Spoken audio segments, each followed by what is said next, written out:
Class 8 SST Theme E Chapter Factors of Production. Hello, आज हम social science के एक बहुत ही important topic factors of production को बिल्कुल आसान तरीके से समझेंगे। Have you ever wondered how your clothes, phone or school bag are made? क्या आपने कभी सोचा है कि आप जो कपड़े पहनते हैं, जो फ़ोन यूज़ करते हैं या जो स्कूल बैग ले जाते हैं, वो आखिर बनते कैसे हैं? इन सब चीज़ों के बनने के प्रोसेस को ही हम प्रोडक्शन कहते हैं। Factors of production, the resources or inputs used to produce all goods and services. तो बिल्कुल सिंपल वर्ड्स में कहें तो फैक्टर्स ऑफ प्रोडक्शन का मतलब है वो सारी जरूरी चीजें या इनपुट्स जिनका इस्तेमाल करके कोई भी सामान यानी गुड्स और सर्विसेज बनाई जाती हैं। The four factors of production, the building blocks of everything. तो चलिए अब हम देखते हैं कि प्रोडक्शन के वो चार मेन बिल्डिंग ब्लॉक्स कौन से हैं जिनके बिना कुछ भी बनाना प्रैक्टिकली पॉसिबल नहीं है। Factor 1, land. ओके, तो हमारा सबसे पहला और सबसे बेसिक फैक्टर है लैंड। लेकिन यहाँ एक बात ध्यान रखना, इकोनॉमिक्स में लैंड का मतलब सिर्फ जमीन का एक टुकड़ा नहीं होता है, इसका मीनिंग उससे काफी बड़ा है। Land includes all natural resources: soil, forests, water, minerals, sunlight, oil and gas. देखिए, इकोनॉमिक्स में लैंड का मतलब है वो सारे नेचुरल रिसोर्सेज जो हमें नेचर से एक गिफ्ट की तरह मिले हैं, जैसे कि सॉइल यानी मिट्टी, फॉरेस्ट यानी जंगल, पानी, मिनरल्स और हाँ, यहाँ तक कि सनलाइट और ऑयल गैस भी लैंड में ही काउंट होते हैं।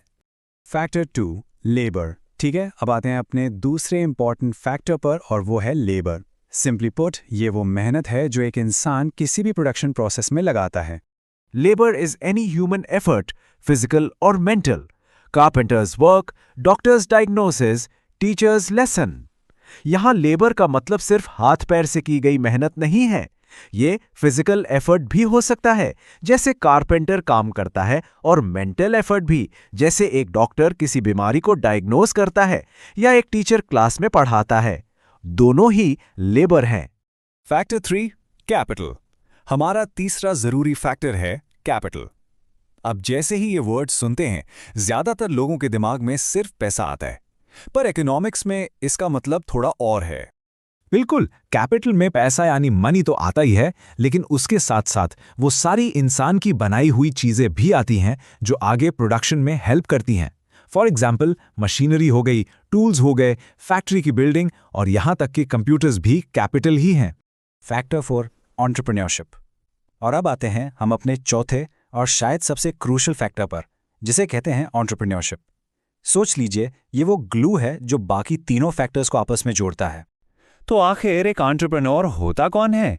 ये वो पर्सन है जिसके पास एक नया इनोवेटिव आइडिया होता है, ये बिजनेस शुरू करने का रिस्क उठाता है और फिर बाकी तीनों फैक्टर्स यानी लैंड, लेबर और कैपिटल को इकट्ठा करके उस आइडिया को रियलिटी बनाता है। What is human capital? The power of people. अब एक और स्पेशल कॉन्सेप्ट को समझते हैं जिसे कहते हैं ह्यूमन कैपिटल। ये लेबर से ही जुड़ा है, लेकिन उससे थोड़ा अलग है। देखते हैं कैसे। Labor is the physical and mental effort of people, the quantity of work. On the other hand, human capital is the knowledge, skills and expertise of people, the quality and efficiency of work. तो देखिए, इसमें एक simple सा फर्क है। Labour का मतलब है लोगों की मेहनत यानी काम की क्वांटिटी, वहीं ह्यूमन कैपिटल का मतलब है उन लोगों का नॉलेज, उनकी स्किल्स यानी काम की क्वालिटी और एफिशिएंसी। तो सवाल उठता है कि ये ह्यूमन कैपिटल बनता कैसे है? बहुत सिंपल है, अच्छी एजुकेशन से, स्किल्स के लिए दी जाने वाली ट्रेनिंग से और बेहतर हेल्थ केयर से। जब ये तीनों चीजें मिलती हैं तो लोगों के काम करने की क्वालिटी और एफिशिएंसी अपने आप बढ़ जाती है। India's adult literacy rate 2023, male 85%, female 70%। इसका एक रियल वर्ल्ड एग्जाम्पल इंडिया के कॉन्टेक्स्ट में देखते हैं। लिटरेसी रेट यानी कितने लोग पढ़ लिख सकते हैं, ह्यूमन कैपिटल का एक इंपॉर्टेंट इंडिकेटर होता है। 2023 के डेटा के मुताबिक इंडियन मेल्स का लिटरेसी रेट 85% और फीमेल्स का 70% है। ये डेटा दिखाता है कि हमारी कंट्री का ह्यूमन कैपिटल धीरे धीरे इंप्रूव हो रहा है। Technology, the great enabler.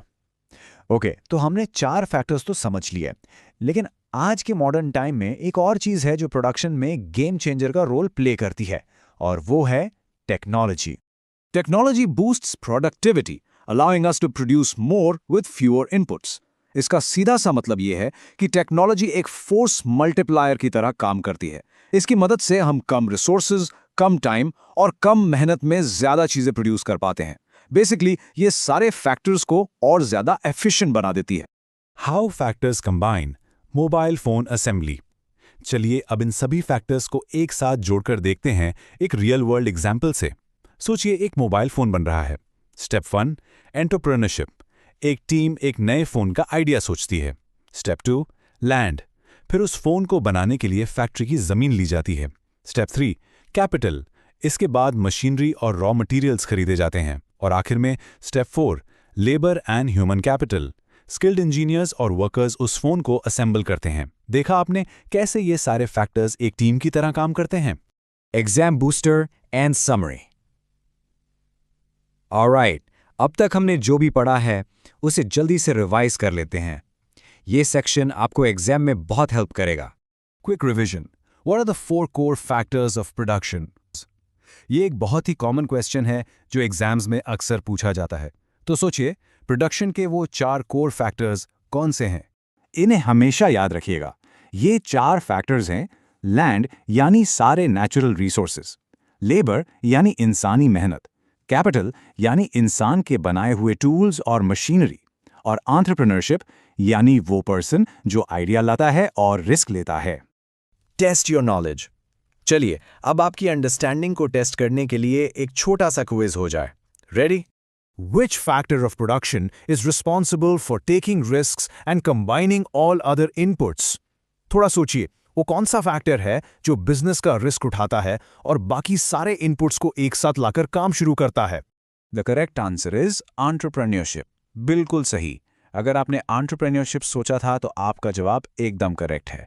ये काम एक एंटरप्रेन्योर ही करता है। तो उम्मीद है कि इस एक्सप्लेनेशन के बाद आपको फैक्टर्स ऑफ प्रोडक्शन का टॉपिक पूरी तरह से क्लियर हो गया होगा। Thanks for watching.